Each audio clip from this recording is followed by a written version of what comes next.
Coming up on today's Locked On Bucks, we sadly start to take a look back at the season as Camille and Frank went through the postgame for the final time this season. So Camille and I take a look back at that Indiana Pacers series, but more importantly, some of the things that we saw come out afterwards and the comments from Giannis, Damian Lillard, and to Doc Rivers, all with some interesting comments for this team. So we examine those and start to take an early view of what that could possibly mean for the Bucks this offseason. So we start to take a look in the rearview mirror and project ahead on this episode of Locked On Bucks.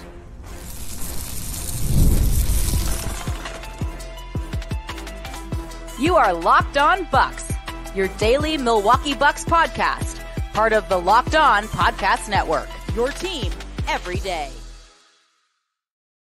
Into Locked On Bucks. I'm Justin Garcia. She's Camille Davis. You can find me on the Bucks Radio Network. You can hear Camille on the Technical Foul podcast during the football season, on the Carry the G and MKE podcast, on the Pack-A-Day podcast as well. And we both thank you for making Locked On Bucks your first listen each and every day.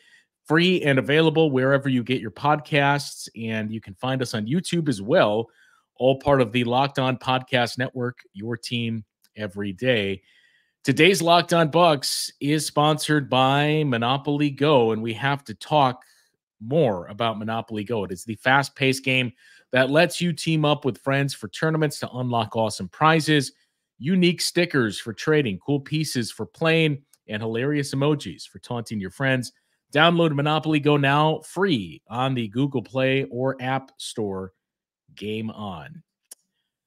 Camille, the season comes to an end, and I think you and Frank did a good job of breaking down the overall thoughts and feelings coming out of that game.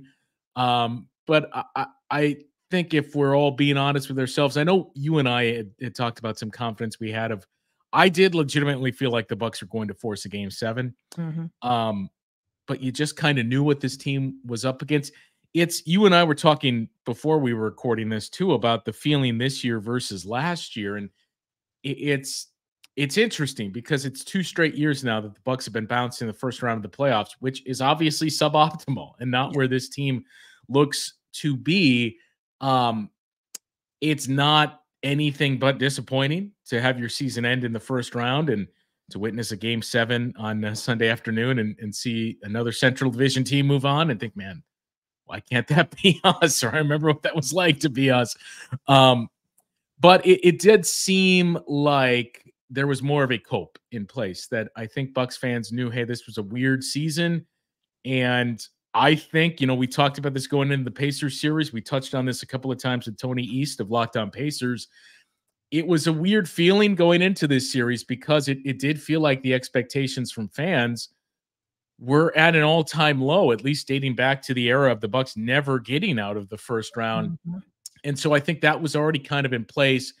And once the injuries became pretty clear, like the Giannis front, that I think we had talked about this on the show really from the onset of, I don't know if he's going to play. And I think you have to have the approach of, you're not going to have Giannis. So how do we beat this Pacers team without him?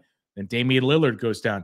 Chris Middleton, we'll probably get into it next week with a Chris Middleton full-on appreciation post and show, but Chris Middleton gets dinged up, Pat Beverly as well, that it just felt like one thing after another where you already had pretty low expectations, at least half of the Bucks fans, it seemed like, to begin with.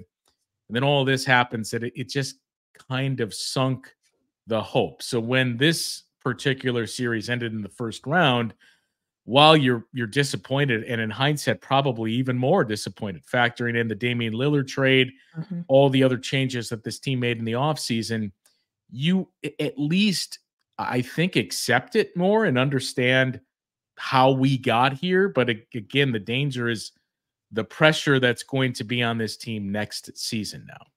The pressure is going to be real. They had the pressure on them this season as well. And honestly, like thinking about this playoff run, this first round flame out for the Bucks, it kind of feels like the season in a little sample size right there, just with ups and downs where you're sitting here like, okay, this is what I think this team should be able to do even without Giannis in this particular game. Game one, you know, you're riding high. You're seeing Dame come out and have a historic first half in game one, and you feel like, okay, this is exactly why you make this trade. Like, this is what we were waiting for, so on and so forth.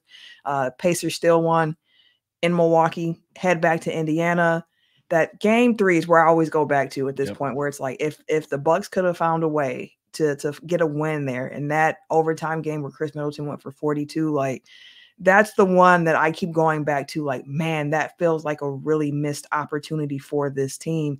And even game four, just thinking about Bobby Portis getting ejected so early on in that first quarter, where you're like, that changes the dynamic of this game, especially given the fact that, you know, Dame ended up hurting himself late in game three and just not being available for the next two games. And then even in that, like, Dame comes back, and I applaud the fight, the effort. But you saw, like, the explosiveness wasn't necessarily there for him, but golly, was it impressive to see him get out there and hoop, still give you 28 when he's clearly not feeling well. And that was the thing with this playoff series, where I kept feeling hope, right? We were texting about this before we recorded, but the Giannis injury feels a lot like, in retrospect now, that 2022 injury to Chris Middleton, where you're like, if we can just figure out a way to get him back, like, he's close. He's got to be close. He's got to be close. And then you realize afterwards, like, they were actually working as hard as they could, Chris in 22, Giannis this year, but they actually weren't as close to getting back as we thought that they were. And that was a thought that I had seeing Dame return for game 6, hearing that he was further along than where Giannis was, and seeing that Dame did not look quite like Dame. So the question I had to myself was like, okay, if Dame's further ahead and he's still not looking like Dame, again, although he delivered a really good performance for where he was at, like, it made me wonder, like, what did Giannis look like? And then I know we're going to dig deeper into, like, their exit interviews and things that they mentioned, but Giannis was like, I still can't run full speed. Like, I've been trying as hard as I can. And it's just one of those things where it's like the optimism, the hope of being like, they got to be close. If we can just find a way to keep dragging the series out. And unfortunately, it just didn't go the Bucks' way.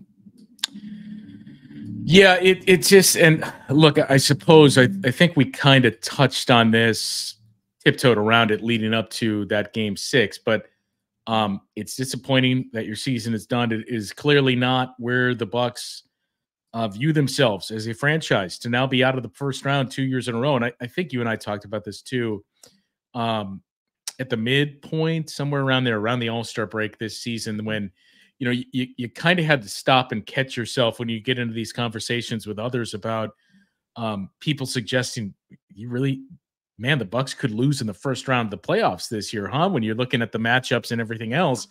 And you were on the one hand like, yeah, that's kind of strange. But then you're reminded, like, wait a minute, well, this team lost in the first round last year. Like, it's not that big of a jump to say, hey, this could happen. And I suppose, look, we should get this part out of the way as well. I talked about it on my final post game of the season. As much as this Pacers team, no disrespect to Tony and the rest of the group, they are not an easy team to like and root for with the way that they carried themselves in this series. I'm not going to, and I think you and I talked about this in one of the shows too, I'm not going to begrudge someone for celebrating, especially in the postseason and advancing. I mean, it's hard to do.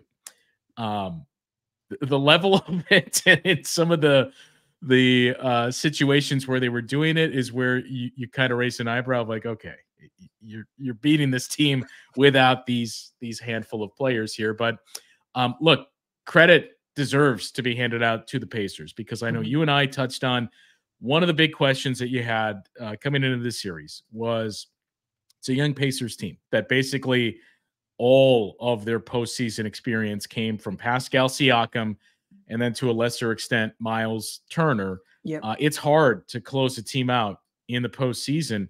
I think we witnessed that in game 5 of this series, that, you know, even when you have everything seemingly, or most things, going in your favor, if you've never done it before, it's hard to close out a series. So the Pacers do deserve a lot of credit there for a team that does not have a lot of playoff experience, and certainly doesn't have any playoff experience as a collective group, to close out a team that's on the opposite end of the spectrum and fought that, you know, the way that we called for and you wanted to see. You knew what the Bucks were up against, but you wanted to see this group go out the way that they did in 2022 against the Celtics.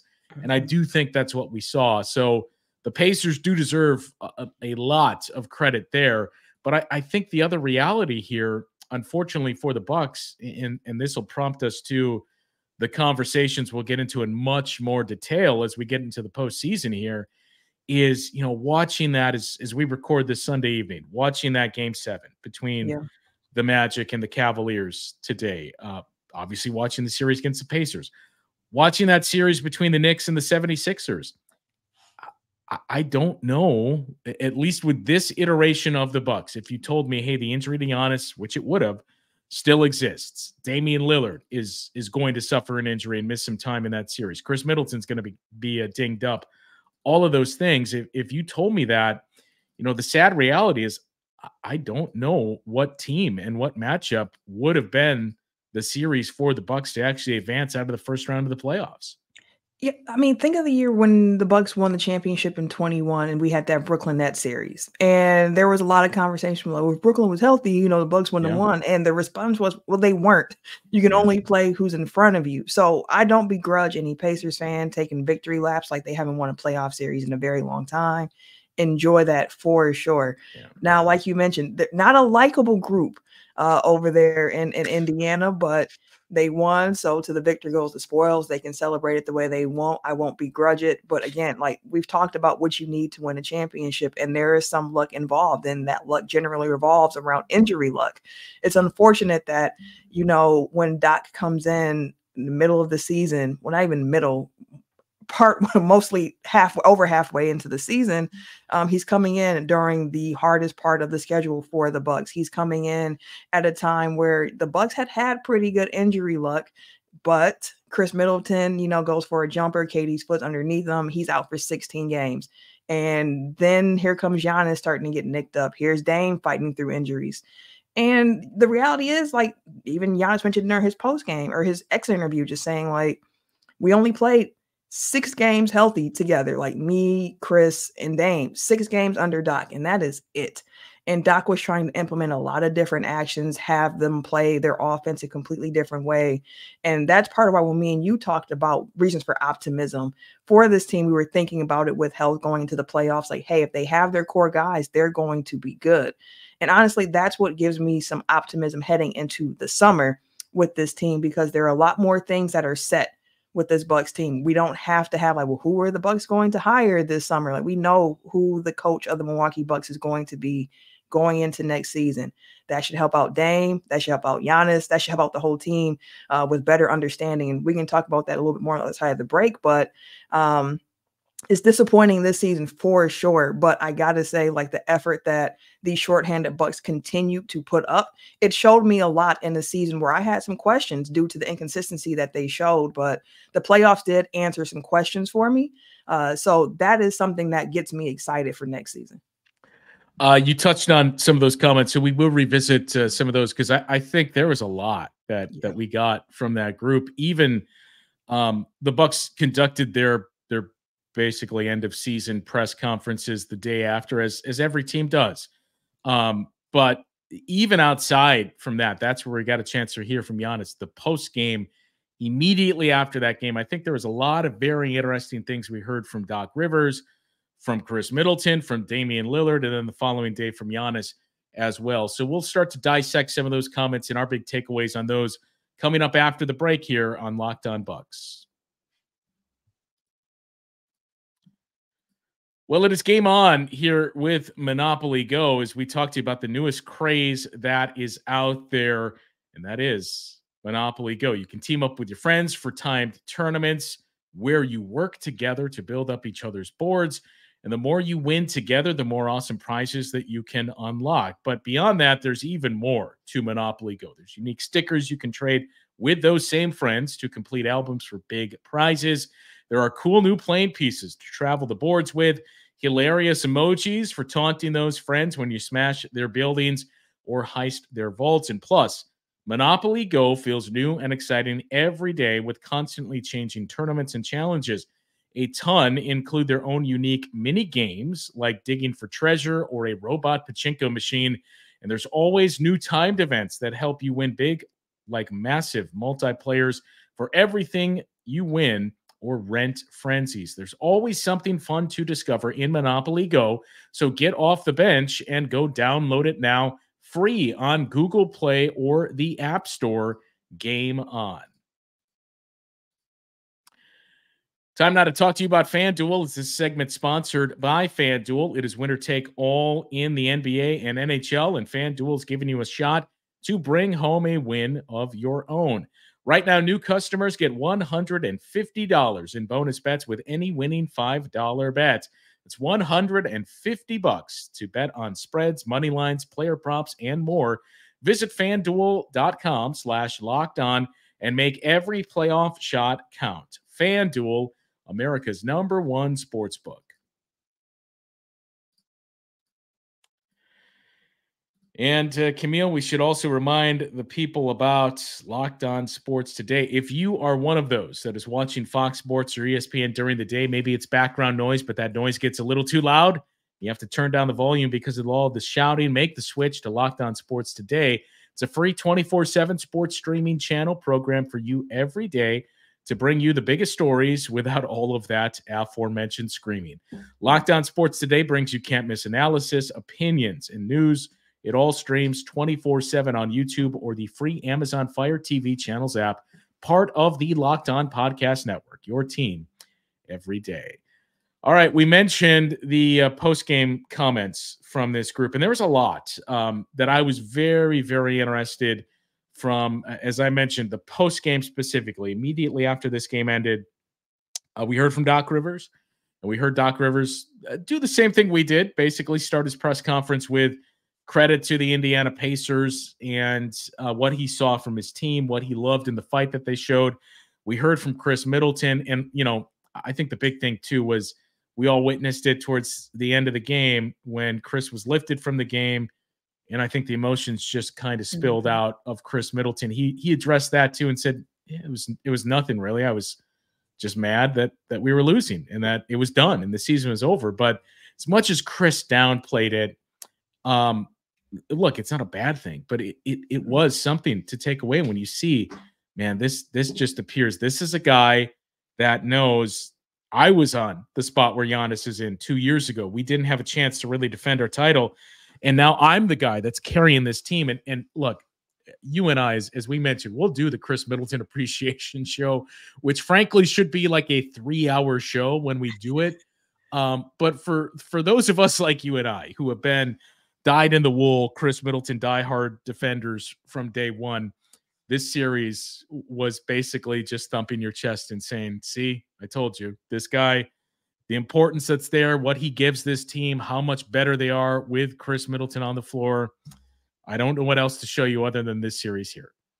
And he cares. Like, that's what I saw from it. Not even just from the outburst of emotion after the game, which when I saw it, I was like, that's just like emotion. Like, that's frustration. That's disappointment. That's everything coming out at once when you know you gave everything that you got. And it just wasn't enough in this particular series, just given situations. And also being like, hey, this is the healthiest I've been. And I'm still like, wasn't enough this time around because of everything else going on around as well. And again, credit to the Pacers and how they played as well. But Chris Middleton in this particular series, like when Dame came back in game 6, Doc mentioned it as well, where he was like, there were some times where we felt like maybe we should have kept Chris more involved. But he's like, Chris was tired.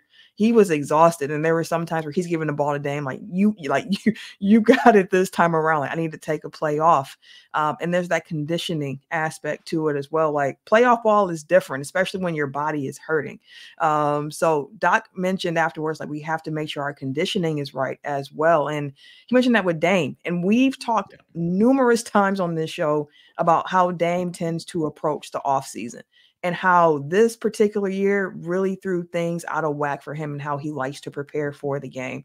But this is a summer where he's going to be able to understand. He knows where he's going to be going. He's here in Milwaukee. So there's no like, hey, I can't work out because I might get traded and I can't get injured. So there's none of that. He's going to have access to the gym. He's going to have direction from his coaching staff about what they need. And Doc mentioning the fact that Dame came to him and was like, I'm going to be in the best shape. Like, when you see me the next time, like, I'm going to be ready to go.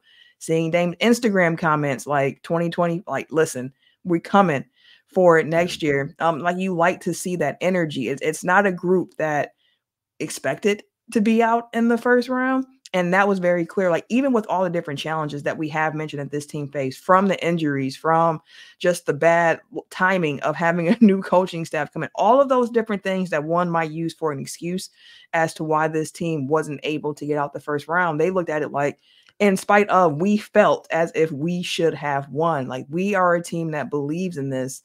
And that's the disappointing piece of it. But I do have some questions going into next season, wondering about how they approach the regular season as well, from the injury notes, just trying to preserve guys until the end of the, end of the season, as well as just thinking about how the type of effort and care they put into the regular season. It's a long grind. And a comment that stood out to me after the regular season closed from Doc around how they went on that losing streak to end the season. And he mentioned the fact that, well, hey, we don't want that to happen, but it happened. And now we're here being the playoffs. And he's like, and honestly, I think that's what most of our guys were looking forward to anyways, unfortunately, but now here it is, which said a lot to me of being like, okay, these guys were waiting to get to the playoffs. So I do wonder too, regular season next year, how different does that look, if at all, between trying to keep guys healthy and their approach to the season in itself? And, yeah, I was really struck by that. I do wonder too if we just see, I don't know if market correction is the best way to put it, but what the approach for numerous teams are in the regular season next year, because it was the good and the bad was, looking at games played this regular season, where we talked about countless times, man, look at the number of games. For us specifically, Giannis and Damian Lillard played, and other teams experienced the same thing too. And I wonder if we start to see teams scale back and say, look, I know it's tied into finances with the 65, and if you're eligible for all NBA, but do we see more of an approach, maybe not quite as severe as the Miami Heat and Jimmy Butler, but something similar to that, where you're right at that threshold or you fall short of it because the recognition is, hey, we just need you for the postseason. I was going to say we've got some interesting comments that I queued up for us, and wondering where you wanted to start, but you took it to Damian Lillard, which is as good a spot to start as any. And a lot of what you just hit on, Damian Lillard gave a very, very long but thought out answer about his offseason, everything that he dealt with, and why he thinks he may catch people by surprise next season. I think it was a roller coaster of a year. But I think for me personally, it was a year of growth more than anything. My first time being a part of a different organization than the Trailblazers, after 11 years, picking up my life and, being away from my family and away from my kids, being traded so late into the summer, playing for multiple coaches, trying to find myself within a new dynamic, a new team, a new organization, playing with another superstar player, another great player in K-Mid. So just trying to find my space within that, with everything else happening all at the same time. I think it was a lot for me to fight through, but I take a lot of pride in standing tall, when things don't go as planned or go how I would like them to go. And I always want to look back and be able to tell myself that as a man, like, when I didn't play well, when things didn't go how I might have expected it to go, when I was going through some things, whether people knew about it or not, I stood tall in it. I never made an excuse or nothing like that. And it was a long year of that for me. Just a lot of growth, a lot of getting used to new things, and that was pretty much it. I think it was a road. So that last one kind of ties into the Instagram story that you mentioned too, that Dame kind of talked about how he was raised and how he carried himself. I mentioned on, I don't remember if it was with you or Frank, one of the last shows too, some of the back and forth that I had with a national guy about his perspective on the Bucks. That was the one thing I took issue with in my correspondence with this individual was, look, you can sell me on there's been a lot of excuses coming out of camp here for the Bucks. I don't think Damian Lillard himself was ever an individual that was putting excuses out there. I think we were frankly doing it for him, not just you and I, Camille, but everybody, all of us. It kind of pivoted from the, man, this is kind of not what I was expecting from Damian Lillard. And then you started to realize everything that was going on. I think we as Bucks fans and those covering the team were starting to present those excuses, but they never came from Damian Lillard. And I was most struck by Dame in his post-game press conference, laying out that, finally addressing all of that and saying, look, I've been dealing with more than you guys know. I didn't make an excuse. You could argue, well, why are you bringing it up now? But I think it was more to prove, like, look, this was going on. I never mentioned it during the season. I didn't want to. It unfortunately didn't go our way, but there was X, Y, and Z that happened before the season as well. Now I have a chance to correct those, and now I have a chance to know all those things we mentioned too. I know the coach. I know what to expect from him. I know what he's looking for. I know how to communicate with him. I know that I can use the gym. I know the team that I'm going to be playing for. He and Doc Rivers both mentioned not being in the best shape at the start of the season, and he think that kind of impacted him throughout the season, that he wasn't in that shape he needed to be in for an extensive run. And again, you touched on this. I forget the way that you laid it out, but isn't it the difference between an excuse and the reason behind it? And I think that's what we kind of grapple with here. But there's logic there with what Damian Lillard was dealing with. Again, the biggest thing is, if we take a step back and examine all of this, you can talk yourself into it. You can say, okay, that makes sense. But it's a ton of pressure next year because we already knew it was a very limited window with this particular group. And now the first year in that window is ended with a first-round playoff exit. Yeah, and it's one of those things, too, when you look at it like, okay, it's normally hard to win it your first year, but Bucks fans can look back like, well, the first year we had Jrue Holiday, like it resulted in a championship. Everything just happened to click in that season immediately. But again, the degree of difficulty for this year was a little bit higher with the coaching switch halfway through, with new systems being operated. Like the Bucks were able to insert Jrue into a system that the rest of the team was comfortable with. And this year it was learning a new one and then learning another new one on top of that. And again, might sound like an excuse, but like I think that's more so a reason as to why things were difficult, because I call it a reason rather than an excuse, because even with that being a reason, I still thought the Bucks had a way to win regardless of those reasons. So like that's for me where it's like, I'm not saying that's why they lost. They lost because the Pacers outplayed them.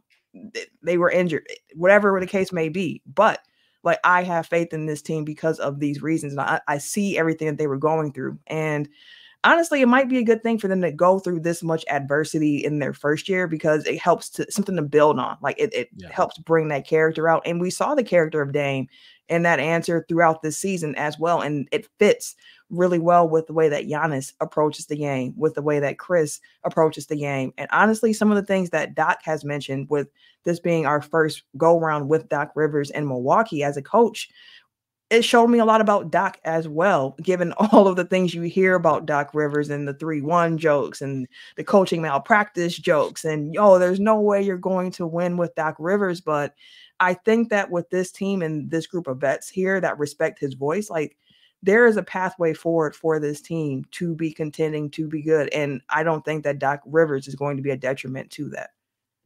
There's two other cuts from Damian Lillard I do want to play on the other side of the break here, when he talks about his time in Milwaukee and the public perception of his feelings about that. And then again, his expectations for next season. But, that's the thing too, is the super teams. And as we've pointed out all season long, the Bucks are a super team. You don't have two all 75 players and not carry yourself as a super team. It never really works out in the first year. It always takes time. And so in that sense, the Bucks are probably always going to be up against it. The caveat is, well, look, you can point to the Miami Heat. I've seen people do and say, hey, LeBron didn't win a title his first year in Miami. He made the finals. So it wasn't a first. And look, it was a different Eastern Conference, but still, it's, I'm with you to an extent, but it wasn't a first-round exit. And look, the injuries and everything else that this team was dealing with were another thing. My big takeaway with it, and it really struck me today in watching that series between the finale, between the Magic and the Cavs, was what if the Bucks played the Magic? I don't know if it goes any differently with the way that the Magic play defense and what the Bucks were without offensively and some of that athleticism and seeing some of the things the Magic were doing defensively in that series. What if they played the Cavs? Maybe you could talk me into that, but still, Cleveland had the Bucks number, basically. I know they split the regular season series, but Cleveland had, their wins were more convincing over the Bucks.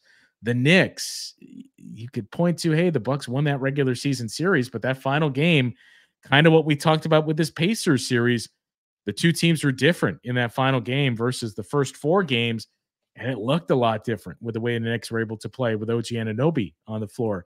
And same with Philly. I mean, that was the team that I had talked about quite a bit. I was most concerned with in terms of pace. That probably would have been the preferred opponent for the Bucks. But we still saw Joel Embiid, while he wasn't great, put up the numbers that he did. Yeah. Tyrese Maxey still. So I don't know that there was really a team to point to with the Bucks injury situation and everything else that they were dealing with and say, man, if only we could have played that team, we would have gotten out of the first round of the playoffs. And that just kind of speaks to how big this offseason is going to be and some of those tweaks that certainly appear to be in store for this team. So again, we'll get to all of those questions and storylines for the offseason, as there's a lot of individual personnel decisions to be made. We'll get into that and the cap implications. Frank talked about this with you on the final show as well. They're in a better spot, ironically enough, because of losing in the first round in terms of some of the restrictions that are going to be placed on them, but a lot of big decisions to be made. So we'll get to that in the coming shows here in this offseason. But I do want to revisit a couple of those Damian Lillard comments as we start to wrap things up after this on Locked On Bucks. Well, time now to talk to you about DoorDash, because Mother's Day is just around the corner, and DoorDash has a great gift idea for you and mom. That is 50% off your next order up to $15 when you spend $15 or more on your next flour, convenience, grocery, or retail order on DoorDash. So you may be thinking, what do I get my mom for Mother's Day? Maybe you're displaced. Maybe you're in a different city as mom. You want to get that gift to her in time. DoorDash is the perfect way to do that. Yes, you can order your gifts on DoorDash and get those delivered directly to mom's door. If you want to make her smile, start Mother's Day with flowers or surprise her with gifts from all those brands that she loves, delivered the very same day with DoorDash. This Mother's Day, get something thoughtful for mom on DoorDash. Surprise her from wherever you are. You can get fresh bouquets, the latest tech gifts, self-care treats, and more. All of this just to make her day that much better. Get all of your Mother's Day gifts all in one place, all from DoorDash. 50% off your next order up to $15 when you spend $15 or more on your next flour, convenience, grocery, or retail order now with the code LOCKEDONNBA. That is LOCKEDONNBA. Order using DoorDash today. Terms apply.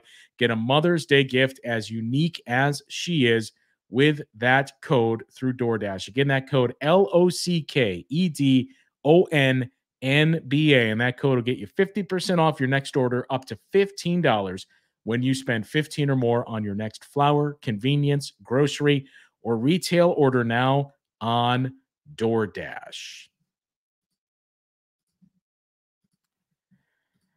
All right, Camille, a couple other the answers that we got from Damian Lillard that really struck me. We went through going through everything that he dealt with this offseason, but the big thing that we heard from numerous people was what? The big storyline with Damian Lillard was always seemingly Dame's unhappy in Milwaukee. Just look at him. Out of Milwaukee. He carries himself. You would hear it. I would hear it. We would see it on social media. Look at him. He's miserable. Damian Lillard never addressed those throughout the course of the season, but it seemed as though he heard it all season long. And after the game against the Pacers, after Game 6, this was his time where he's going to say, look, let me set the record straight on these. Things don't go as planned, like I said before.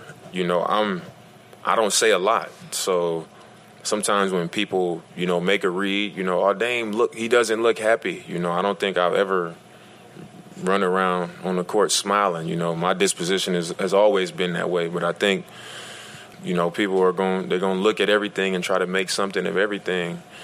It's been some hard times. You know, I haven't denied that one time this year. You know, basketball and personally, you know, it's been some hard times, but it's never been a issue with Milwaukee. You know, I get the opportunity to play with Giannis. I'm playing with veteran players. You know, I know that the only thing we plan for is the opportunity to win the championship. And that's why I you know, made the decision to be a part of something like this. But I understand that the chatter and the gossip and all of those things come with the territory. I know that criticism comes with being on a team with high expectations. And for me, now that the season has come to an end, I'm looking at it and I'm excited that, you know, me having the season that I had. You know, I was almost 25 points a game, 7 assists. We almost won 50 games, given everything else. And people just, you know, had a whole lot to say. And you know, when I look at my performance, I know that I could have done a lot of things better. And I know that I'm going to have a full season of knowing the coach I'm going to be playing for, having a better idea of the guys that I'm going to be playing with. Being in Milwaukee, you know, I kind of settled into things here. So having a regular off season and being able to actually, you know, train and be able to do live stuff. Last year I couldn't do certain things because I couldn't get hurt because I knew I was going to get traded. So I think going into next season, they'll be really surprised that, you know, how much of an impact all of these things actually did have when they see me come back. I mean, that's Damian Lillard kind of articulating everything that we had mentioned throughout this. And I think, to me, you know, we heard a lot of, I think, good answers from Doc Rivers, from Chris Middleton that we touched on as well. To me, I was most struck by everything that Damian Lillard said because of the candor, because of things like that, and addressing, look, I've heard this. I'm sick of hearing that I'm not happy here in Milwaukee. And when he made that comment too about, you know, I never walk around with a smile in those games. Yeah. You think back to all of your Dame memories and think, yeah, you know what? That checks out. I don't remember ever seeing Damian Lillard beaming with a smile, even when he eliminates the Oklahoma City Thunder in that game winner against the Houston Rockets too. It's still stone-faced Damian Lillard. So yeah, that those things check out. And, you know, Camille, to me, it may be the most, how would we put it? The comment that kind of prompted you to say, more than anything, but I appreciated and thought it was important for Dame to say, look, injuries were a big, and we didn't hear this cut, but injuries were a big part of this. It wasn't just any injury. It was Giannis. So it's not to say, hey, you were without one of your best players. We were without one of the best players in the league. But, and again, this is where I would push back to that individual about the excuses. He didn't offer an excuse there and said, you know, yes, these things were all true and that we were up against it with these injuries, but there's no one that's going to guarantee that won't be the case next year. So we just have to figure out how to make this work as best we can. And the big pieces that he touched on, how he can get better, and even acknowledging, look, in reviewing my performance, I know there are areas that I can be better. And I think I'm going to be there because of how different this offseason is than last year. Accountability, saying, hey, even I know I can play better. He did say, like, even yet still, I still put up some pretty decent numbers, regardless of such, but I understand there's another level for me to hit. His comments on Milwaukee came, like, it was beautiful. Like you said, just saying, like, that's how I am. Like, I'm not somebody who emotes a lot. I think part of it is just because all prior offseason we were hearing Miami and Dame. It ends up being Milwaukee. It's like not the city that starts with an M that I thought Dame would be ending up in. Yeah. Right. And for as much as I love Milwaukee, because I do love Milwaukee, it's not Miami. It's a little bit different. Now, I do hope that, I know Dame's going to be back in Portland with family and everything in this offseason, but I hope he gets to experience some of the Milwaukee summer as maybe well. We'll run into him at Summerfest. You know, maybe. Dame So, at like, Brady Street Days and the River West 24. And Doc too, he mentioned how happy he was to be in Milwaukee at this point in time. So, like, well, and real quick too, Camille, to that point, you know, it's never going to be viewed the same as Damian Lillard, but Doc Rivers is still living out of hotels. So I know that was one of the big things. He's talked at length about how important Milwaukee is to him, that now that he finally has time, he and his wife are looking for a place to live in Milwaukee. So he's not just living out of a suitcase in a hotel for 4 months. And listen, we can end this with it because there are so many other comments we can pull on. We have a lot of time, Justin, being that it's the Unfortunately, we do. Right. But I mean, Bucks fans have already seen it. Like the Ringer's already put out an article about Giannis's future. And we've seen on ESPN some talking heads saying Dame should be traded this offseason because he's clearly not happy here in Milwaukee. And you heard the words from Dame himself. Like that's not the case here. And even during the season, sometimes when the noise was getting really loud about Dame being unhappy in Milwaukee, you would see a comment or two from people close to Dame saying like it's cap or whatever the case may be. So it's just part of it. Like at this point, Bucks fans are used to seeing every single summer Giannis is about to leave. And now that Damian Lillard's here as well, it's going to be another added layer of, well, maybe Dame should be traded here and they should do this instead. But I think what we're going to see with this team, again, another year, give them a full summer to work together, give them a full summer with Doc at the helm, figuring out exactly what spots he wants them on the court, allow them to have time to work out over the summer, to get to know each other better over the summer as well. Like, it's disappointing that we're here and we're already starting these off-season conversations. I was hoping the Bucks would be playing basketball on my birthday by the end of this month, but that's not going to be the case. But there are things, like I mentioned earlier, that have me optimistic about this team going forward. But it is going to be a big summer for this team. I mean, we have a lot to talk about, like I said, throughout the summer. But, I mean, the development of A.J. Green, Andre Jackson Jr., MarJon Beauchamp, like Doc even Chris Livingston. Like, yeah, Chris Livingston, like those 4 guys in particular. How does the team get more athletic? Does athletic mean younger? Like there are so many different things and questions that we are going to be able to discuss this offseason about what to expect with the Bucks, what might work best for the Bucks. So I hate to be here already with off-season conversations, but I am excited to kind of start thinking through things as well as taking a look back on this season that just wrapped up for the Bucks as well. As we wrap here, not to put you on the spot or date you here, Camille, but you mentioned hoping the Bucks are playing on your birthday and hinting at when that was. Is it 3 times in your lifetime that has been the case? Just thinking through some of these series. Yeah, because I remember the Toronto series was the first time where I was like, wow, the Bucks are like playing on my birthday. And it didn't go well because they ended up losing the last few games there. And then we were out in Eastern Conference Finals. So yeah, it's only been a couple of times that I can recall like, yeah, the Bucks are playing ball on my birthday. Last time before the most current run was those Ray Allen, the big dog, when we got to the Eastern Conference Finals. That was just an 0-1, yeah, because so that's it. The years prior were the Indiana Pacers first round losses. So what a time. We got a lot to get into with that.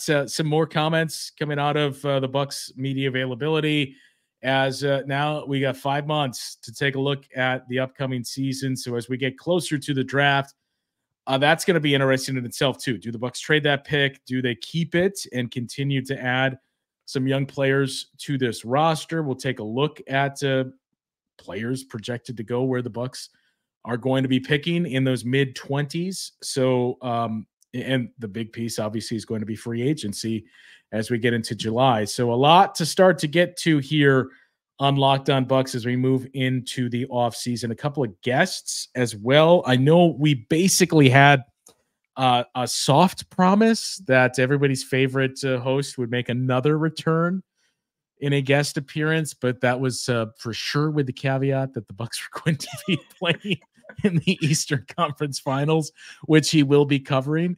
So who knows with that one? But between you and me and the listeners, I know the last time I talked to him, he did express some interest in, hey, are you guys thinking of doing a live show again? So obviously a lot to pull that together, but it is certainly on the table if we can get him back in town for that.